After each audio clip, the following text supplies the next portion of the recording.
দেখি এসে মহিলাদের মতো আমার ভাই হাওমাও করে কাঁদছে।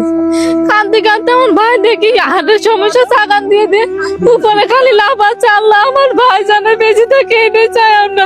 আরে দুর্বৃত্তদের যেন শাস্তি হয় কঠিন থেকে কঠিনতম।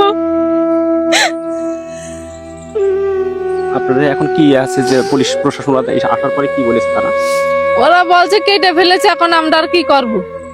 আপনারা আগের তো বলেননি কেন? আপনারা জানেন তা বলবেন না, আমাদের জিটি করবেন না, কেটে ফেলেছে, আমরা এখন কি করবো? এরকম তো আপনার 1.5 বিঘা হইতে একটা লাইনও তো মনে বাদ দিই না, এক লাইনও নেই, পুরো ভূ সব কেটে শেষ করে ফেলেছে।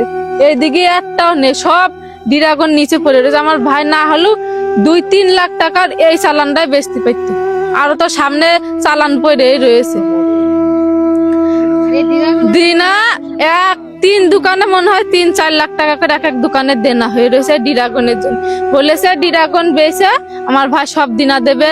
আমার এই যে চাচার কাছ থেকে ভুল লিস্ট নেওয়া, সেই চাচারও এই ড্রাগন বেচে চাচার টাকা দেবে।